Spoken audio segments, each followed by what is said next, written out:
পয়লা জুলাই পশ্চিমবঙ্গে প্রাক্তন মুখ্যমন্ত্রী ডক্টর বিধানচন্দ্র রায়ের জন্মদিনকে সামনে রেখে পূর্ব বর্ধমান জেলার তৃণমূল কংগ্রেসের কার্যালয়ে অনুষ্ঠিত হল রক্তদান শিবির।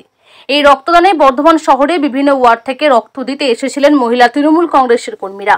এই রক্তদান শিবিরে উপস্থিত ছিলেন পূর্ব বর্ধমান জেলার মহিলা তৃণমূল কংগ্রেসের সভাপতি নীলা মুন্সি, বর্ধমান দক্ষিণের বিধায়ক খোকন দাস, বর্ধমান শহর তৃণমূল কংগ্রেসের সভাপতি তন্ময় সিংহ রায়, রাজ্য মহিলা তৃণমূল কংগ্রেসের সম্পাদক ডক্টর শিখা সেনগুপ্ত, 7 নম্বর ওয়ার্ডের পৌরমাতা মিঠু সিং সরকার, 26 নম্বর ওয়ার্ডের পৌরমাতা নাজমুরা হারা বেগম, 22 নম্বর ওয়ার্ডের পৌরপিতা নাড়ু গোপাল ভগত, 28 নম্বর ওয়ার্ডের পৌরপিতা ডক্টর ইন্তেকাফ আলম সহ অন্যান্য নেতৃত্ব। ডক্টর বিধানচন্দ্র রায় জন্মদিন এবং মৃত্যুবার্ষিকী, সেই দিনে রক্তদান শিবির।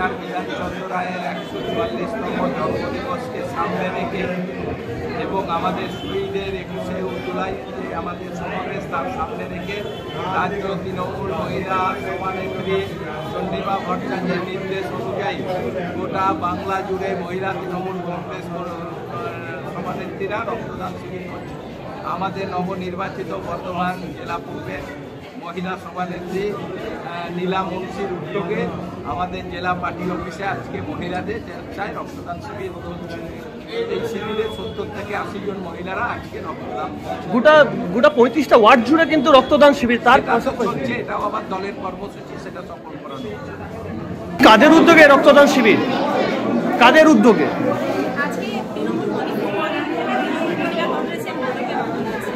কতজন রক্তদাতা রক্ত দিচ্ছে দেখে? আজকে পহেলা জুলাই, একটা বিশেষ দিন। আজকে ডক্টর বিধানচন্দ্র রায়ের জন্ম দিবস এবং মৃত্যু দিবস, এত মহৎ দিনে রক্তদান শিবির, কি বলবেন?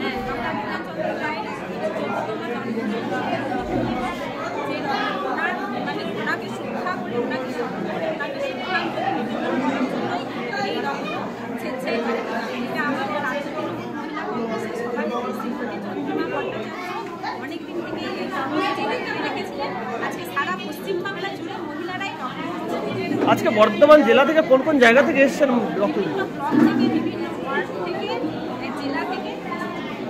এই রক্তদান শিবির কটা থেকে শুরু হয়েছে, কটায় শেষ হবে?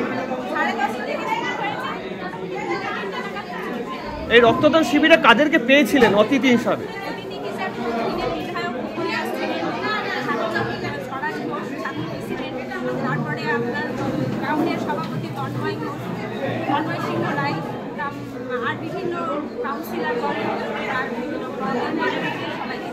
আমরা বিশেষ রক্তদান শিবির দেখেছি যে পুরুষরা রক্ত দেয়, এখানে একাধিক হচ্ছে মহিলা।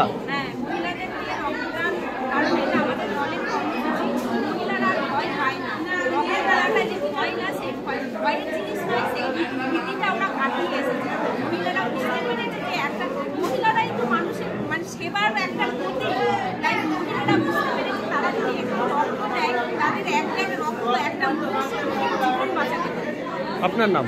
আমার নাম নীলা।